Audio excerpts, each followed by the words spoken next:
For 2 weeks straight, Staff Sergeant Mara Keene failed every combat drill they put in front of her. She missed easy shots, froze in doorways, botched reloads. On the obstacle course, a single flashbang stopped her cold. Whispers started. Maybe she'd slipped into the program by mistake. Others said she was dragging her team down on purpose. The instructors had heard enough excuses. One more failure and she'd be gone. But on the day her dismissal seemed certain, a black SUV rolled onto the range. A SEAL commander stepped out. He didn't ask questions. He didn't review her scores. He just gave a single, sharp order. 3 words she hadn't heard in years. But before we reveal what those words were, drop a comment telling us where in the world you're watching from and hit subscribe. Because what happened next turned the worst performer in the class into the one person no one would ever underestimate again.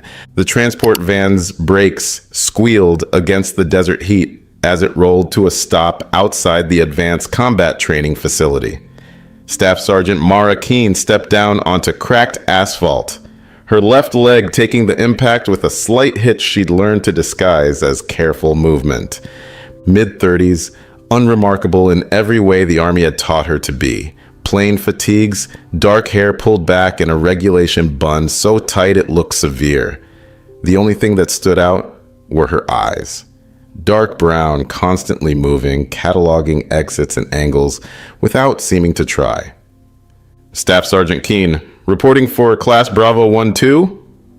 The admin sergeant slid a keycard across the counter. Second floor, room 214. Don't be late for briefings. These instructors don't care what you did before you got here. The barracks smelled like industrial disinfectant and 30 years of boots. Mara claimed a bunk in the far corner. Last row, clear view of the entrance, back to the wall. Old habits from places where sleeping in the wrong spot could get you killed. At evening chow, she sat alone near the windows, tray organized with military precision. 3 tables over, a group of younger soldiers were discussing scores loud enough for half the room to hear. Lieutenant Markham had the kind of easy confidence that came from never being truly tested. Perfect uniform, perfect posture, perfect teeth. The 3 nodding along were cut from similar cloth. Peters, skinny and nervous. Torres, built like a gym poster. Miller, sharp-eyed and sharper-tongued. Some people get here because they can still do the job, Markham was saying. Others get here because someone feels sorry for them. When Mara walked past their table, the conversation died. Torres muttered something that made the others chuckle. She didn't react. But she filed their faces away for later reference, the way you memorize terrain before moving through it. The rifle qualification range stretched out under desert sky, target silhouettes wavering at 200 meters. Should have been easy shooting for anyone with advanced training.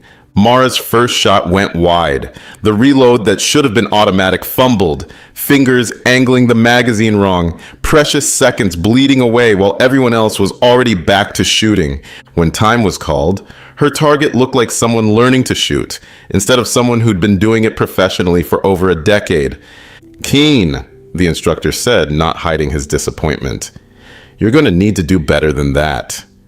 Behind her, Markham's voice carried, "Guess some people's qualification records don't transfer. Wonder what else doesn't transfer." Peter snickered. Torres cracked his knuckles. Miller just smiled, that sharp little smile that cut without drawing blood. Mara kept walking. The urban combat course was built from shipping containers and plywood, a maze of rooms and corridors designed to simulate the kind of close-quarters fighting that had defined 2 decades of war. It smelled like sawdust and simulated gunpowder, echoing with the sharp reports of training ammunition and the shouts of instructors calling out hits and misses. Moving through it should have been like breathing for someone with Mara's experience. But when her turn came to run the kill house, everything that should have been automatic felt forced, artificial. She stacked up outside the first door, weapon ready, breathing controlled. The instructor gave her the go signal and she moved, but not fast enough.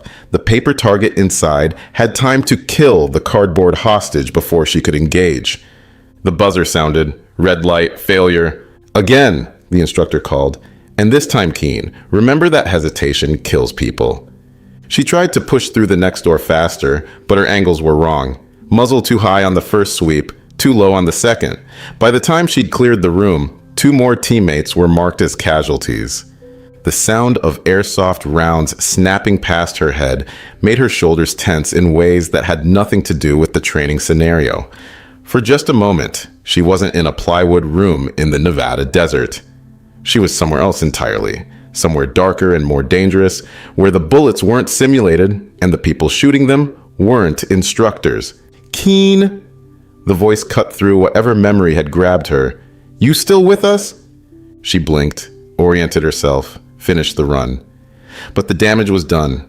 Her final score was near the bottom of the board and everyone could see it. Back in the staging area, Markham made sure his voice carried when he talked to his crew. That was painful to watch. Seriously painful. Someone's going to get hurt if she keeps freezing up like that. Maybe she should try a different line of work, Miller added. Something safer, like accounting.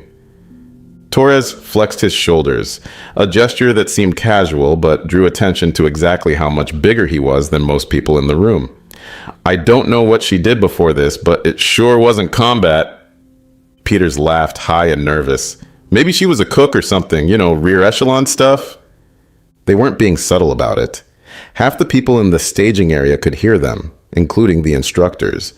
But they kept their voices just on the right side of what could be called constructive criticism rather than harassment. Mara finished cleaning her weapon in silence, checked her gear, and walked out without acknowledging any of it. But Master Chief Rains was watching, had been watching since the first day, and what he saw didn't match what everyone else was seeing. Most people looked at Mara Keene and saw someone struggling to keep up. Rains saw someone holding back. The difference was subtle but unmistakable once you knew what to look for. During breaks between exercises, she moved through the base like someone who'd memorized every corner. Her gear was arranged with a precision that spoke of years spent where disorganization could get you killed. When she thought no one was looking, her hands ran through weapons manipulations with a fluidity that contradicted every fumbled reload on the range. And then there were the little things. The way she positioned herself during briefings, always near an exit, always where she could see the whole room. How she ate her meals, methodically, efficiently, eyes constantly scanning without seeming to. The fact that she never sat with her back to an open space. These weren't the habits of someone new to combat. They were the reflexes of someone who'd learned to survive in very dangerous places. Rains had seen enough operators over the years to recognize the type.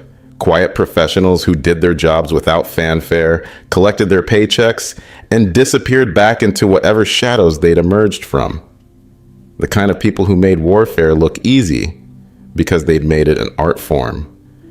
But he'd also seen what happened when those same people got broken, when the places they'd been and the things they'd done finally caught up with them. Sometimes the machinery just stopped working the way it was supposed to. The question was whether Mara Keene was broken or just dormant. By the end of the first week, the nicknames had stuck like desert sand in your boots.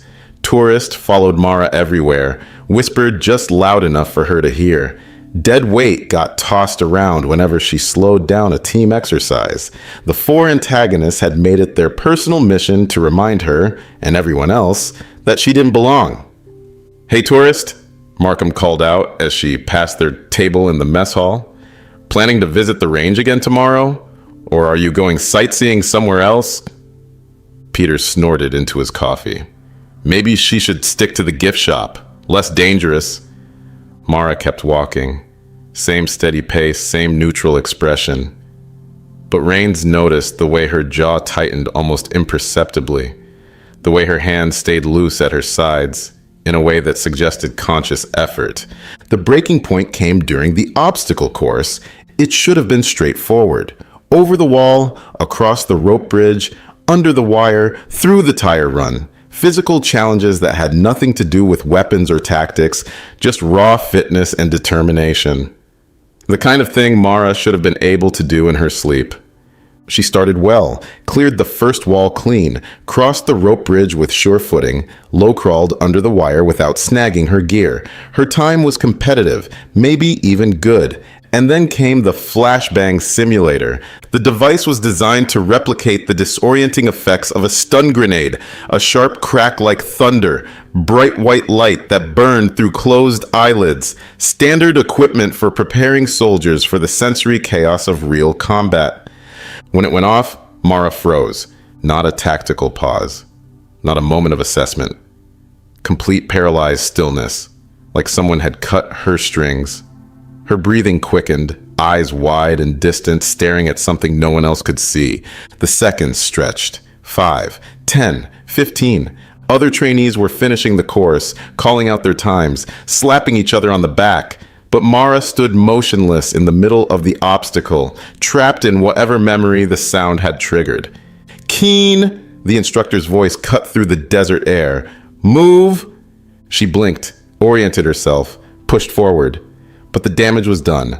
Her final time was near the bottom of the board, and everyone had seen the freeze. Worse, they'd seen what caused it. That night in the barracks, the whispers were different. Less mocking, more uncomfortable. PTSD was something everyone understood in theory, but seeing it in action made people nervous. Made them wonder if someone who could freeze up like that had any business carrying a weapon. Markham and his crew were less subtle in their assessment. "Did you see that?" Torres was saying to anyone who'd listen. She just stopped, right in the middle of everything. "Shell shock," Miller said with the casual authority of someone who'd read about trauma in a textbook. "Seen it before, usually means they're done." Peters nodded sagely. "Can't trust someone like that in a real fight. Never know when they're going to crack." Markham summed it up with typical bluntness. "She's broken. Somebody should tell her before she gets herself or someone else killed." From her bunk in the corner, Mara heard every word. Her expression never changed, but her hands clenched once, briefly, before she turned toward the wall and closed her eyes. The next morning, Master Chief Rains found her on the range before dawn, running through weapon drills in the half-light. Solo practice, no instructor supervision, just muscle memory working against whatever was holding her back during official training.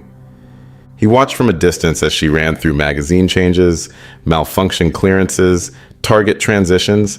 Every movement was crisp, professional, exactly what you'd expect from someone with years of experience. Whatever was wrong with her wasn't lack of skill. The second week began with team basis exercises, designed to test leadership, communication, and trust under pressure. Complex scenarios where individual performance mattered less than group coordination. Naturally, Mara found herself assigned to Markham's squad. "Outstanding," he said when the roster was posted, his voice dripping with false enthusiasm. "Just what we needed. A wild card." The exercise was a multi-building urban assault, complete with role players acting as both hostiles and civilians.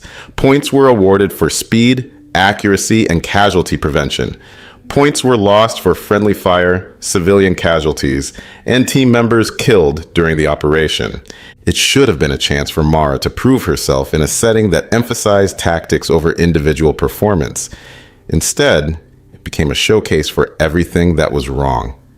The first building went badly from the start. When they stacked up outside the entrance, Mara hesitated just long enough for the timing to fall apart. Peters went through the door alone, took a simulated hit from a hostile actor, and immediately called out his death. "Thanks a lot, deadweight," he said, loud enough for everyone to hear. "Really appreciate the backup." The instructor marking the exercise made a note on his clipboard. One team member down, and they hadn't even cleared the first room. Markham took charge with the kind of aggressive leadership that looked impressive, but ignored what was actually happening. "Keen, stay in the back. We'll handle the dangerous stuff." She didn't argue, just moved to the rear of the formation, then followed orders, even when those orders made no tactical sense. By the third building, her hesitations had cost them 2 more casualties. The instructors weren't even trying to hide their disappointment. One of them keyed his radio and called back to the evaluation center. "Squad 4 is done. No point continuing." But they finished anyway, going through the motions of an exercise that had already been marked as a failure. When they reached the extraction point, Markham was red-faced with frustration. "This is exactly what I was talking about. he said to anyone who would listen. You can't carry dead weight and expect to succeed. Some people just don't have what it takes anymore. Torres nodded toward Mara, who was quietly checking her weapon and avoiding eye contact. Should have been obvious from day one. All the signs were there. Miller was more direct. The question is, how long are we going to keep pretending this is fixable? The administrative wheels were already turning. After 2 weeks of consistently poor performance, Mara Keene was officially labeled as unlikely to meet course standards. The paperwork for her dismissal was being prepared, with a recommendation for medical discharge based on her inability to perform under stress. Master Chief Rains fought it as long as he could, but the evidence was overwhelming. Whatever she'd been before, she wasn't that person anymore. The kindest thing would be to let her go with dignity before she hurt herself or someone else. The notification came down on Wednesday. Mara had until Friday to pass a comprehensive final evaluation, or she'd be removed from the program. Everyone knew it was a formality. The test was designed for people who'd been succeeding, not for someone who'd been failing consistently for 2 weeks. She'd take the exam, fail it, and be gone by weekend. Which made what happened on Thursday afternoon all the more unexpected. The black SUV appeared without warning, rolling through the main gate like it belonged there. Tinted windows, government plates, the kind of vehicle that meant someone important was paying attention. It parked near the admin building, and for a moment, the entire training yard went quiet. Conversations stopped mid-sentence. Even the instructors paused what they were doing to watch. The rear door opened first, then the driver's side. 2 figures emerged, but only one of them mattered. Commander Cole Maddox looked exactly like what Central Casting would order if they needed someone to play a Navy SEAL. Tall, broad-shouldered, with the kind of weathered face that spoke of years spent in hard places doing difficult things. His uniform was crisp but not showy. Decorations limited to the essentials. But it was the way he moved that got everyone's attention. No wasted motion, every step deliberate, eyes constantly scanning without seeming to. The walk of someone who'd learned to assess threats before they became problems. He headed straight for Master Chief Rains, who was standing near the equipment shed trying to figure out what kind of visit this was going to be. Chief Rains. Maddox's voice carried the quiet authority of someone used to being obeyed. I'm Commander Maddox. I understand you have Staff Sergeant Mara Keene in your program. Rains straightened slightly. Yes, sir. May I ask? I'd like to observe her next evaluation. Sir, she's scheduled for dismissal. Her performance has been... Maddox held up a hand. I'm not here to challenge your assessment, Chief. I just want to see her run one more course. Across the yard, Mara had gone completely still. She was standing by the weapons rack, ostensibly checking her rifle, but her attention was entirely focused on the conversation happening 50 meters away. Other trainees were staring openly now, trying to figure out what was happening. Markham and his crew had clustered together, whispering among themselves. Who's the Navy guy? Peters wanted to know. And why is he asking about tourist? Torres added. Miller was studying Mara's reaction, noting the sudden tension in her posture. Look at her, she knows him. Rains was explaining the situation to Maddox, keeping his voice low, but not quite low enough. She's been struggling with the high-stress scenarios. Hesitation, freezing up, inconsistent performance.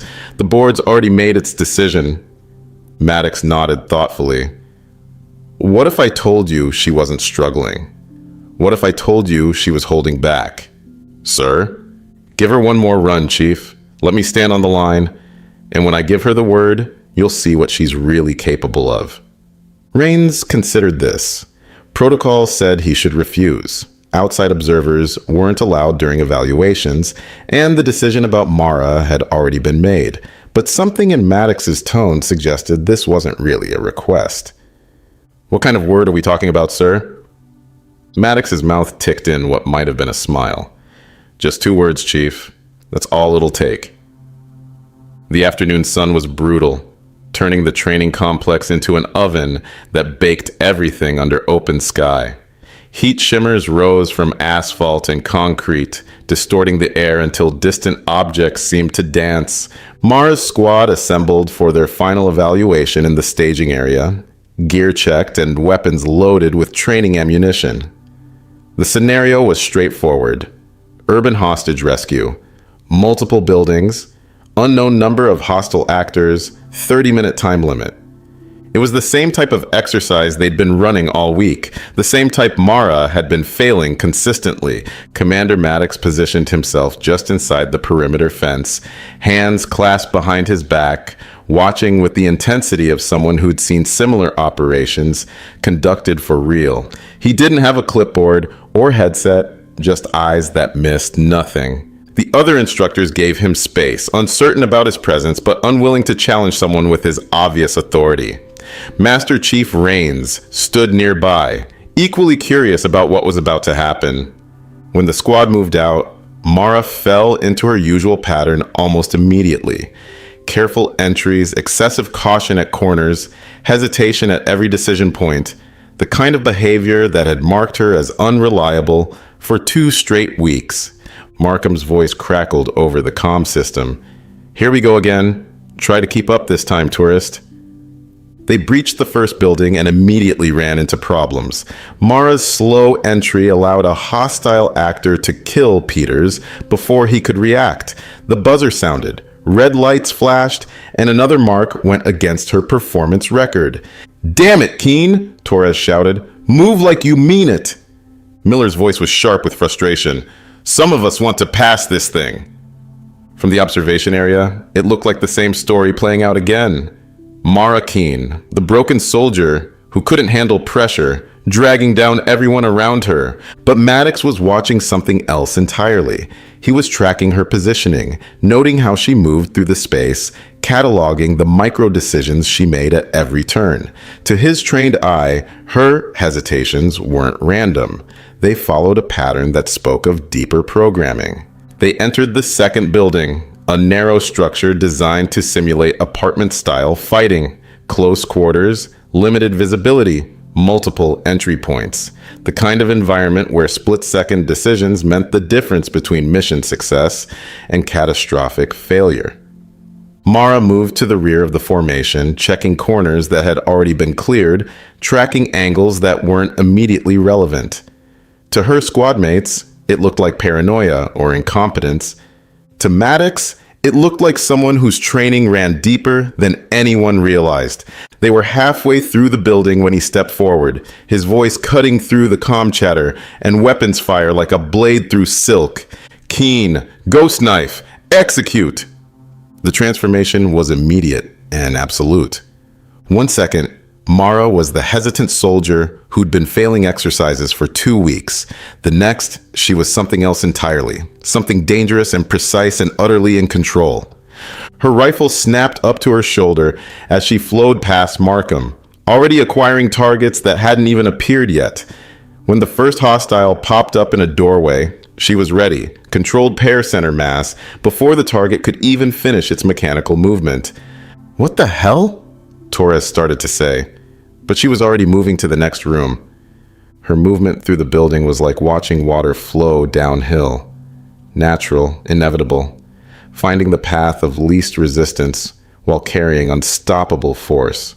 She didn't clear corners so much as anticipate them, weapon tracking to the right angle before the threat even materialized. The technical precision was stunning. Rifle transfers from strong to weak shoulder to navigate tight corners, tactical reloads performed without breaking stride, target transitions so smooth they looked choreographed. But it was more than just technical skill. This was someone who understood violence at a fundamental level, who could read the geometry of a firefight and position herself exactly where she needed to be before anyone else even knew the fight was happening. Markham and his crew found themselves scrambling to keep up, following in her wake as she systematically dismantled every challenge the course could present. What had been a 30-minute time limit became a 10-minute execution, clean and professional and utterly decisive. When they reached the hostage room, the final test that had stumped dozens of squads, Mara didn't even pause at the threshold. She read the geometry in an instant, identified the hostile positions, calculated the angles, and moved. 2 targets down before anyone could react. Hostage secured, Room cleared, extraction route already planned. The buzzer sounded, but this time it was the success tone, the sound that meant mission accomplished. In the staging area, instructors stared at their stopwatches in disbelief. Not just because of the time, though it was a course record, but because of the transformation they'd just witnessed. Markham pulled off his helmet, still breathing hard, eyes wide with confusion and something that might have been fear. What the hell was that? How did you... Mara was already safing her weapon, expression calm and professional. The dangerous creature who just dominated the course was gone, replaced by the quiet woman who'd been failing exercises for 2 weeks. What was what? She asked mildly. But everyone had seen it. The sudden competence, the impossible skill, the way she'd moved through that building like she'd designed it herself. Whatever had just happened, it wasn't random. It wasn't luck. It was training, the kind of training that most people never saw, never heard about, never knew existed. Commander Maddox approached the staging area with the same measured pace he'd maintained throughout the exercise. No hurry, no celebration, just the quiet satisfaction of someone who'd seen exactly what he'd expected to see. "Chief," he said to Rains, "I think we need to have a conversation about Staff Sergeant Keen's record." The debriefing room was small and windowless, the kind of space designed for conversations that needed to stay private. Mara sat at the table, rifle disassembled for cleaning, while Maddox and Rains tried to process what they'd just witnessed. "Ghost knife," Rains said slowly. "That's not in any manual I've read." Maddox leaned back in his chair, measuring his words carefully. "Because it's not supposed to be. Classified program, need-to-know basis, small teams, deep penetration, high-value targets in denied areas. And Keen was part of this? She was the best part of it." Maddox's voice carried the weight of absolute certainty. 3 years operating in places that don't officially exist, doing things that never officially happened. Perfect mission record, 0 friendly casualties, extraction rate of 100%. Rains looked at Mara, who was cleaning her rifle, with the same methodical precision she'd applied to everything else. "So what happened? Why the transfer to regular training?" Mara's hands paused for just a moment before continuing their work. "Took a hit on the last mission. IED, close quarters, hostile territory, medical rotation stateside, while they decided if I was still fit for duty. The Ghost Knife program requires very specific psychological conditioning," Maddox explained. "Operators learn to compartmentalize, to suppress certain responses until they receive proper authorization codes. It's a safety measure, keeps them from going operational during routine activities." "Authorization codes," Rains repeated. "Like what you said on the course." "Exactly. Without the proper trigger phrase, Ghost Knife operatives appear to be normal soldiers with normal limitations. With it," he gestured toward the window, where Mara's course record was still being analyzed by incredulous instructors, "they become what they were trained to be." Rains was quiet for a long moment, processing the implications. So, for 2 weeks, she was essentially... what? Acting?